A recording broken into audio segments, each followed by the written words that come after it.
இப்போ பார்த்தீங்களா, இதுதான் மேங்க்ரோவ் மரத்தோட காய். மேங்க்ரோவில் பல வகையான மரங்கள் இருக்குது. அதில் ஒவ்வொன்றும் ஒவ்வொரு விதமாக காய் காய்க்கும். ஆனால் பெரும்பான்மையான மரங்களில் மேங்க்ரோவ் மரங்களோட காய்கள் இப்படி தான் இருக்கும்.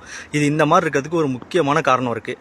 பாருங்கள், மேலே ஒரு கல் மாதிரி நல்லா குண்டாக ஒரு பகுதி இருக்கா, இந்த இடம் இதுலேருந்து அப்படியே கீழே காய் வந்திருக்கும். அது நல்லா நீட்டாக வந்து இந்த இடம் ஷார்ப்பாக இருக்கும். அந்த எட்ஜ் நல்லா ஷார்ப்பாக இருக்கும். இது இப்படி இருக்கிறதுனால நல்லா இது முத்துனதுக்கப்புறம் இதுலேருந்து இந்த மொத்தமாக இருக்குல்ல மேலே, இதுலேருந்து அப்படியே மொத்தமாக கட்டிட்டு கீழே விழும்போது கீழே சதுப்பு நிலமாக தான் இருக்கும். நல்லா சேறு தண்ணி நிறைஞ்ச ஒரு நிலமாக தான் இருக்கும். அந்த நிலத்தில் நேராக போய் ஏற்கனவே இந்த இடத்துல மேலே வெயிட் இருக்குன்றதுனால இதை அழுத்தி இந்த இடம் கீழே போய் சொருகிக்கும். இந்த ஷார்ப்பாக இருக்கிறது மண்ணுக்குள்ளே போய் சொருகிரும். சொருகினதுக்கப்புறம் இது நல்லா நீட்டாக உயரமாக இன்னும் நல்லா வளரும். உயரமாக இருக்கிறதுனால இங்கேருந்து இப்போ இந்த அடிமுனையில் இந்த ஷார்ப் பகுதியிலேருந்து வேர்கள் விட ஆரம்பிச்சிடும் மண்ணுக்குள்ளே.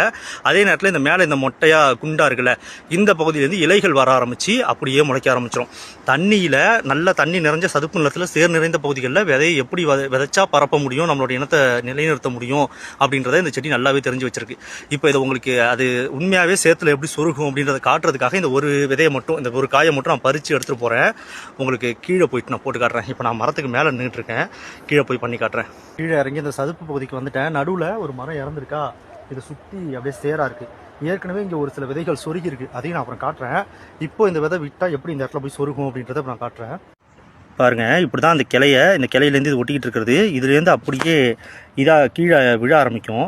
விழும்போது அது எப்படி போய் விழுதுன்னு மட்டும் பாருங்கள். இப்படியே நான் விடுறேன், பார்த்தீங்களா, அப்படியே போய் சொருவிக்கிச்சு. இப்படி தான் சொருகிக்கும். இப்படி சொருகிருச்சா, நான் இப்போ ரொம்ப கம்மியான உயரத்துலேருந்து போட்டதுனால இவ்வளோ தான் சொருகிருக்கு. இன்னும் உயரத்துலேருந்து போட்டால் இன்னும் ஆழமாக சொருகிரும். சொருகினதுக்கப்புறம் இந்த இடத்துலேருந்து இந்த காம்பு அப்படியே காஞ்சி கீழே விழுந்துடும். இங்கேருந்து இலைகள் வந்து அப்படியே இன்னொரு மரம் முளைக்க ஆரம்பிச்சிடும். இதோ பாருங்கள், இது ஏற்கனவே தானாக விழுந்து முளைக்க ஆரம்பிச்சது. இதான் விதை. அந்த விதையோட முனையிலேருந்து இதை முளைக்க ஆரம்பிச்சிருக்கு பாருங்கள். இன்னும் கொஞ்சம் வருஷத்தில் இது ஒரு பெரிய மேங்க்ரோவ் மரமாக மாறிடும். இப்போ உங்களுக்கு நம்ம ஃபஸ்ட்டு வச்ச கோட்ஸோட மீனிங் புரிஞ்சிருக்குமே. அதாவது நம்ம எந்த மாதிரி ஒரு டிஃபிகல்ட்டான சுச்சுவேஷனில் இருந்தாலும் அந்த சுச்சுவேஷனை மாற்றுறதுக்கு, அந்த சுச்சுவேஷனுக்கு ஏற்ற மாதிரி அடாப்ட் ஆகிறதுக்கு நம்ம தான் கற்றுக்கணும். நம்மளை மாதிரியே இந்த ட்ரீயும் அச்சச்சோ இப்படி ஒரு மடி சாண்ட் இருக்கக்கூடிய பிளேஸில் இருக்கமே, நம்மளால் என்னடா செய்ய முடியும், நம்மளுடைய இனத்தை எப்படிடா பரப்ப முடியும்னு நினச்சிருந்தா இந்த மாதிரி அற்புதம்லாம் நடந்திருக்குமா. ஸோ இதுக்கு இந்த ட்ரீ வந்து ஒரு அல்டர்னேட்டிவ் வேயை யோசிச்சதுனால அதுபடி செயல்பட்டுச்சு. இப்போ அது அப்படி பண்ணதுனால நம்ம எல்லாருமே அதை பற்றி பேசுகிறோம். அதுக்கு எவ்வளோ ப்ரௌடாக இருக்கும். ஸோ அந்த மாதிரி தான் நம்ம எல்லாருமே இருக்கணும். Be confident and be positive always. Thank you.